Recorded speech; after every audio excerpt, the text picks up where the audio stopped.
Mark McEathron. He's a former Blackhawk crew chief and the host of the Bearded Federalist Show. Mark, good to have you with us, sir. Hey, thank you very much. Excited to talk about this. We got some information today from the New York Times. They claim from kind of the preliminary investigation that found that the helicopter was flying well above that 200 feet ceiling that it should have been at as it was passing by Reagan National Airport, and that it was apparently also off of its course. It was outside of its approved flight path by as much as a half of a mile. How much do you think that all of that might play a role in what we saw this week? Oh, massively. When it's out of position, out of place, that's a big factor. It can happen really easily, though. Pilots, they'll talk about the Blackhawk flying that. It's like flying a Ferrari. It's just real sensitive. When they make a turn, they'll tell you, just think about which direction you want to go, and it'll go. It's that sensitive. So all of us, we've ridden a bicycle and tried to look over our shoulder at something, and you'll find yourself drifting off the sidewalk or whatnot. In your car, you look at something on the side of the road, you'll drift over the lane. Now imagine that in a giant aircraft that is very sensitive to maneuvers. You could be out of position very easily. So we're told there were three soldiers on board that flight. Who had various tasks. What are the tasks of the soldiers that are on that flight, and should one of them be scanning the sky for this kind of thing, for a plane that's approaching so closely? Absolutely. So, aircrew coordination is the name of the game, and so we coordinate the various tasks on there, and we will back each other up. So there's redundancies. For example, a pilot would do a fuel check. Crew chief will also do a fuel check to back them up on that, so our numbers match. So things like that happen. This aircraft was coming out of a refuel, and it was getting up to altitude and doing its thing. When you're leaving there, one pilot's going to be doing a checklist, going over the checklist. And that's literally attached to their thigh. So they would be looking down into the aircraft, onto their leg, reading off that checklist. The other pilot, most often, will be doing checks on the rotor speed, on the engine torque, and engine speed as well. Those are all on the panel inside the aircraft. So you can have both pilots looking inside the aircraft, not looking outside. The crew chief's job, one of their primary jobs, is airspace surveillance and obstacle avoidance. That's literally what we do. Now, the Blackhawk flies with its nose down, and so the pilots do not have a good view of what's up and behind or off to the sides of it. They can see down really good. It's designed to deal with issues below you. It's not designed to deal with issues above you.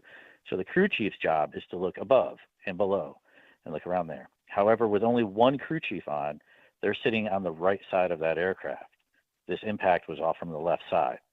And so that crew chief would never have had visibility off from that other side. So paint that all together. So it's standard, I'm sorry, just to be clear, it would be standard with one crew chief to have them sit on the right side of the aircraft? Yes. Yep, that's the most common one.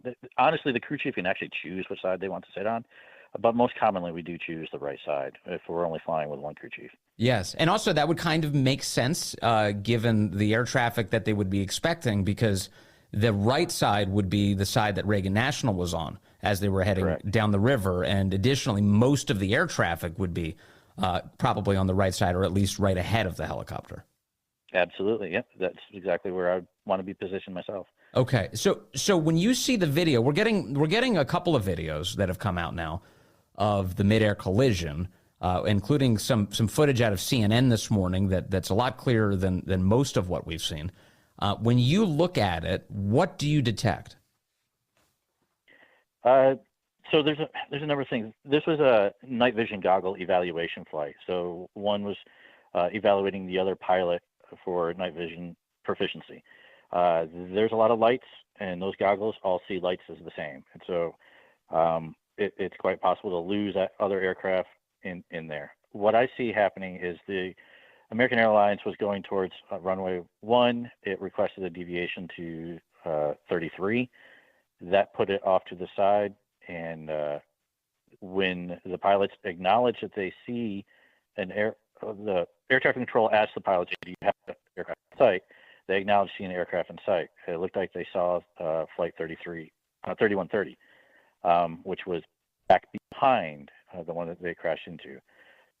So that's what it looks like. Is they confirmed the visibility of one that was off in the distance, and the problem there is air traffic control did not really communicate to the pilots where to put their eyes. We need to know the distance, we need to know the direction, and we need to know the altitude of what to look for.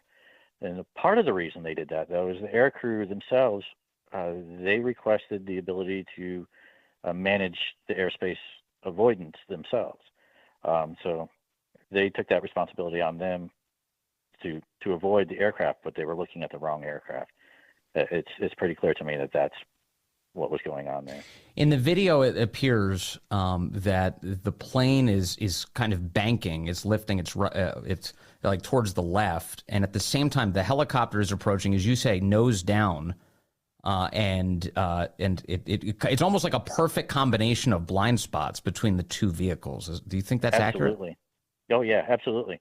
And especially if the pilots were looking, in doing their duties inside the aircraft, and the crew chief was trying to handle the airspace above and below from the wrong side. Yeah, it's a perfect blind spot.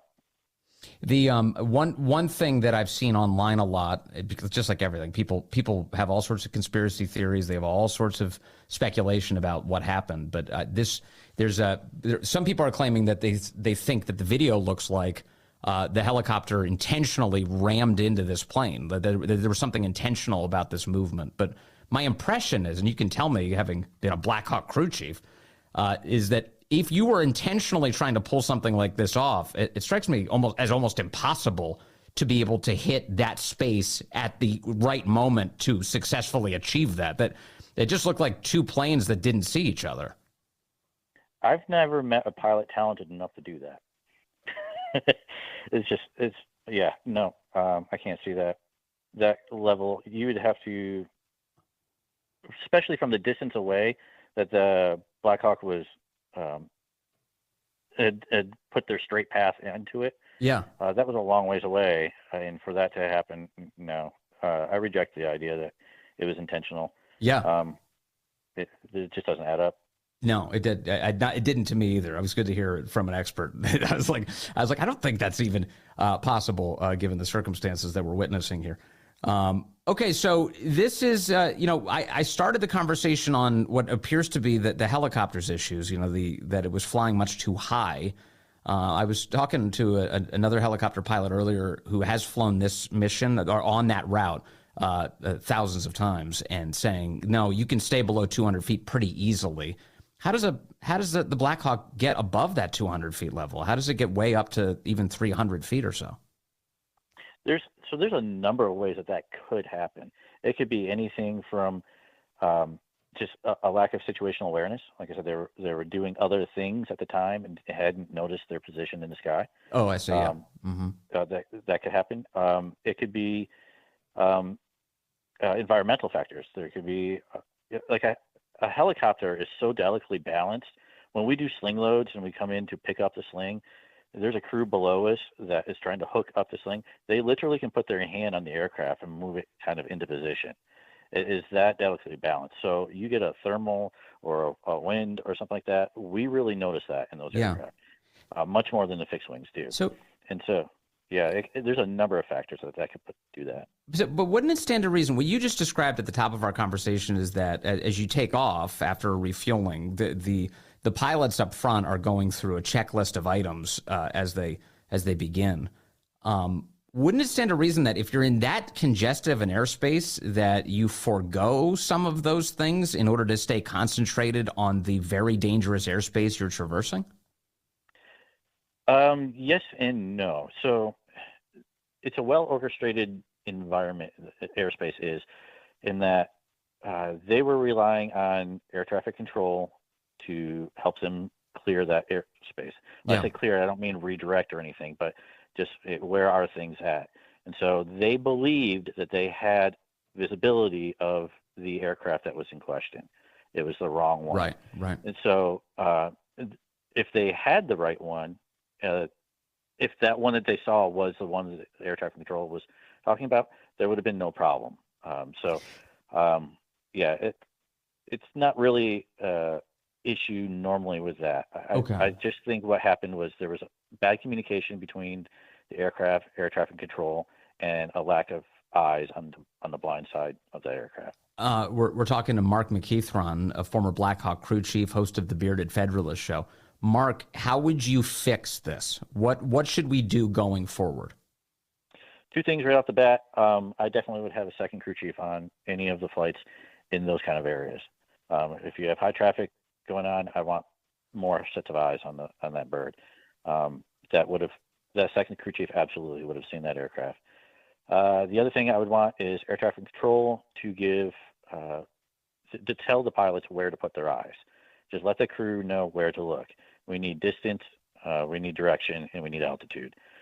So don't ask a question of, hey, do you have this aircraft in sight? It's, hey, do you have the aircraft off your 11 o'clock, 3 miles at 1,100 feet? Like, give us that. And then require it to be confirmed back. Have the crew say, Roger, we have aircraft at such distance, such elevation, just feed that back. So it's a two-way handoff. All right, so the solution is more eyeballs and fewer assumptions. That's a good way to fix this. Man, it's really a tragedy. Right now, they've shut down those routes that are near Reagan National that the helicopters normally take. Do you think those routes should be reopened at any point, or should they figure out a way to go around it from now on? I think once they finish their investigation, reopening it, as long as they have the corrections in place as far as mitigating this, I would want to, as far as the military aircraft going back through that route, I would want to wait till the NTSB report is released. They always put really good suggestions for fixing things and mitigating issues in those reports. And so I would wait till that comes out before I send the Blackhawks back through there. But I think they should open it back up to commercial. All right. Mark McEathron, former Blackhawk crew chief, host of the Bearded Federalist Show. Thank you for your wisdom on this subject, sir. Everybody's trying to get some answers, and I'm grateful that you could give us a couple. Thank you very much, sir.